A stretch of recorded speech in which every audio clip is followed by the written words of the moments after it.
प्रणिपत्य ऋषिकेशम, ऋषिकेश के चरणों में गिरा नारद। निवेदन कर रहे थे इस प्रसंग में ऋषिकेश शब्द पर कि इंद्रियों को हम चाहें कि प्राणायाम करके, आसन करके, आसन, धारणा, ध्यान या यम, नियम, आसन, प्राणायाम, प्रत्याहार, धारणा, ध्यान, समाधि, इस क्रम से हम इन इंद्रियों पर विजय प्राप्त कर लेंगे तो ठीक है, लेकिन बिना भगवत कृपा के इन सब पर, इन सातों क्रमों को पार करके और समाधि तक पहुंचना भी भगवत कृपा पर निर्भर करता है। जब तक भगवत कृपा नहीं होगी, यम साधना नहीं हो सकती, नियम साधना नहीं हो सकती, आसन सिद्ध नहीं हो सकता, प्राणायाम के द्वारा प्राणों पर विजय प्राप्त करना कठिन हो सकता है, प्रत्याहार के द्वारा सभी भोगों से विरत हो पाना मुश्किल है। उसी प्रकार से धारणा, ध्यान, समाधि ये तभी सिद्ध हो सकते हैं जब इन क्रियाओं को करने वाला व्यक्ति भगवत शरण होकर के प्रार्थना भी करे, परिश्रम भी करे और नित्य प्रार्थना भी करे, और प्रार्थना जो कर रहा है उसके अनुकूल प्रयास भी करे। नहीं तो हर व्यक्ति चाहता है कि हम करोड़पति अरबपति बन जाएं, तो चाहने मात्र से कुछ नहीं होता। चाहना के साथ साथ में प्रयास भी करना पड़ता है। तो भगवान से ये प्रार्थना कि प्रभु आप ही इन इंद्रियों पर नियंत्रण रखने वाले हैं, ऋषिकेश हैं, आप कृपा करो। मुझे ये इंद्रियां विचलित कर रही हैं।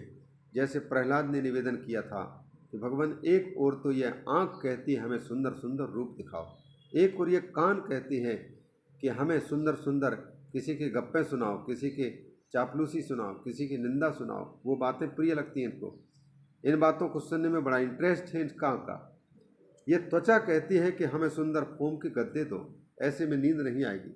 उसी प्रकार से ये जीभ कहती है हमको मनपसंद की चीज़ें खिलाओ, हमको ऐसे भगवान को लगा हुआ भोग कितने लोग कर पाते हैं। नैवेद्य की प्राप्ति साधारण भाग की बात नहीं होती। जैसे भोजन आता है भगवान को भूल जाता है व्यक्ति, ब्रह्मार्पण करता है भगवान को भूल जाता है, गपागप ले लेता है।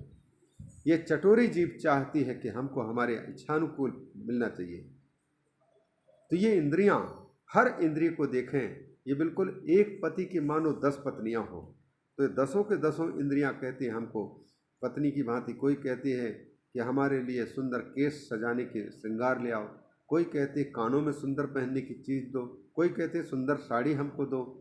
एक पति है बेचारा 10 पत्नियों को पालन पोषण करते करते उसकी तो हालत ही खराब हो जाती है। वैसे ही इस जीव की ये जो 10 इंद्रियां रूपी पत्नियां हैं, ये सब के सब चाहती हैं हमें ये चाहिए वो चाहिए, और जीव इन्हीं के पालन पोषण में, इन्हीं की मांग की वस्तु देते समय देते देते पूरी जिंदगी गुजार देता है। भगवान के भजन करने से बिल्कुल बेहोश पड़ा रहता है। तो इन इंद्रियों को वश में करने वाले भगवान नारायण हैं। नारद जी उन्हीं के चरणों में गिर करके और पूछना चाहते हैं। तो यहाँ सूत जी के कहने का तात्पर्य ये था कि जो भगवान इंद्रियों पर नियंत्रण करते हैं उन्हीं भगवान के चरणों में जाकर के प्रार्थना कर रहे हैं। लेकिन प्रार्थना करते समय इनके द्वारा यही भूल है कि इन्होंने शंकर का कहना नहीं माना, ब्रह्मा का कहना नहीं माना, मद प्राप्त हुआ है। इसलिए ऋषिकेश के चरणों में भी गिर करके और जो भी कहेंगे वो ऋषिकेश जो चाहेंगे वही होगा।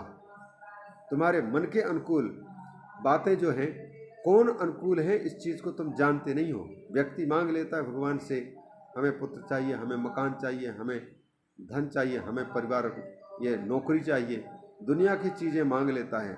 लेकिन जो मांगना चाहिए वो मूल कुंजी को भूल जाता है। इसलिए दुनिया की चीज़ें भगवान दे तो देते हैं पर दुखी रहता है इंसान। तो तुमने सुख तो नहीं मांगा था, धन दौलत मांगा, परिवार मांगा, घर मांगा, इन्हीं चीज़ों में फंसो, अब भोगो। नारद जी भी वही मांगने वाले हैं कि हे भगवान हमको सुंदर रूप दे दो, सुंदर रूप को पा करके मैं सुंदर कन्या की प्राप्ति कर लूँ। ये मांग है, व्यक्ति मांगना नहीं जानता। नारद जैसे भक्त भी जब अपने मन के अनुकूल वर मांग रहे हैं तो व्यक्ति अपनी इच्छा से तो समझता है कि हम सही हैं। कोई भी इंसान अपने आप को गलत नहीं समझता, भले गलत है, लेकिन कहता है हम तो किसी के साथ में गलत नहीं कर रहे हैं, हमने तो कभी झूठ नहीं बोला, इस प्रकार से कह लेता है। लेकिन क्या झूठ है क्या सच है उसको जानता नहीं। एक महाकक्ष के अंदर में जैसे 50 लोग रेलवे स्टेशन में उस हॉल में सो रहे होंगे, ठंड के दिन हो और दरवाज़ा बंद, खिड़की बंद, ठंडी हवा घुसे, ऐसा सोच करके, और उनको पता ही नहीं लगता कि कितनी बदबू भरी पड़ी है। अचानक जब कोई बाहर का स्वच्छ वातावरण से पहुंचने वाला व्यक्ति घुसता है, उसको पता लगता है कि कितनी बदबू भरी पड़ी होती है। लेकिन बदबू में रचे पचे व्यक्तियों को पता नहीं लगता कि कितनी बदबू में हम सांस ले रहे हैं। उसी प्रकार से इस संसार में रचा पचा व्यक्ति अपने बिगड़े हुए स्वरूप को नहीं पहचान पाता। हर इंसान कहता है कि हम सुधरे हुए हैं, बाकी वही बेकार है, वही बेकार है, तुम बेकार हो, ये स्थिति होती है। तो भगवान के सामने नारद जी को तो लग रहा है कि हम जो मांग रहे हैं वो उचित ही है, अच्छा है, लेकिन ये व्यक्तिगत सुख की दृष्टि से है। भगवान जानते तुम्हारे लिए हितकारी क्या है, इसलिए भगवान से मांगना हो तो यही मांगना चाहिए, प्रभु जिस प्रकार से भी मेरा पतन न होने पाए और जिस प्रकार से भी मैं आपके चरण कमलों को न भूलने पाऊँ, जिस प्रकार से भी मैं आपका भक्त बन सकूं, बस वही कदम उठाइए, चाहे मुझे उसके लिए कोई भी कीमत चुकानी पड़े, पर आपका भजन न छूटे। तो भगवान फिर अपनी इच्छा से अच्छे मार्ग पर बताएंगे। नारद जी भक्त हैं, लेकिन भक्त होने के साथ साथ में अपने मन के अनुकूल कन्या याचना करने के उद्देश्य से सुंदर रूप पाने के लिए पहुंचे हुए हैं।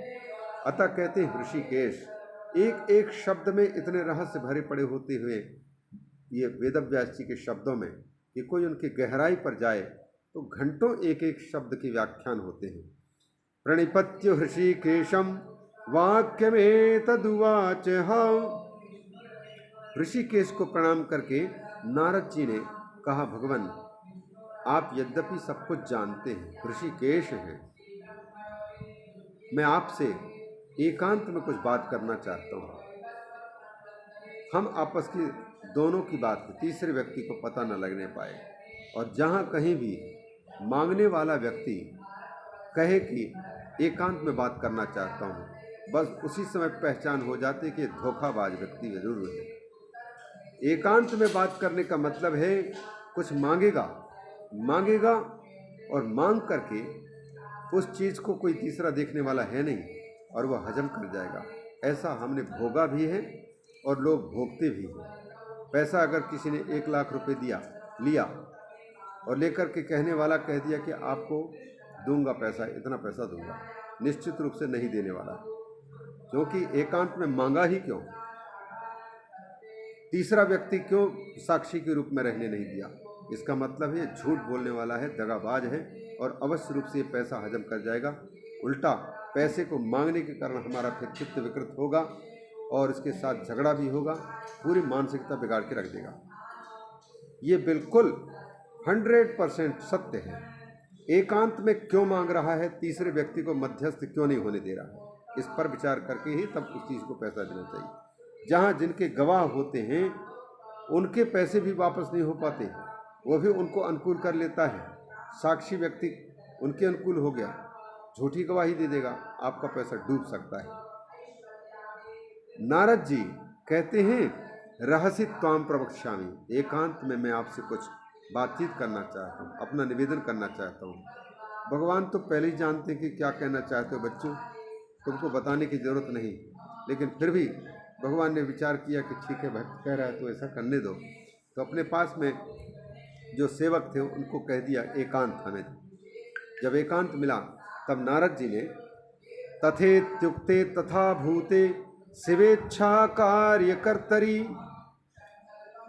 इस प्रकार से अच्छा ठीक है कहकर के भगवान जनार्दन ने, विष्णु ने वैसे ही एकांत जब कर दिया तब शिव इच्छा कार्यकर्तरी, भगवान शंकर की इच्छा के अनुरूप कार्य करने में कुशल भगवान विष्णु जब इस प्रकार से स्थिति बना दिए तब उनसे पूछा, अब बोलो मुनिवर क्या कहना चाहते हैं। ब्रूहि इत्युक्तवती श्री से मुनिराह च केशवम, भगवान केशव से मुनिराज ने, नारद जी ने जो कुछ कहा, अब उसको हम अगले भाग में हम श्रवण करते हैं।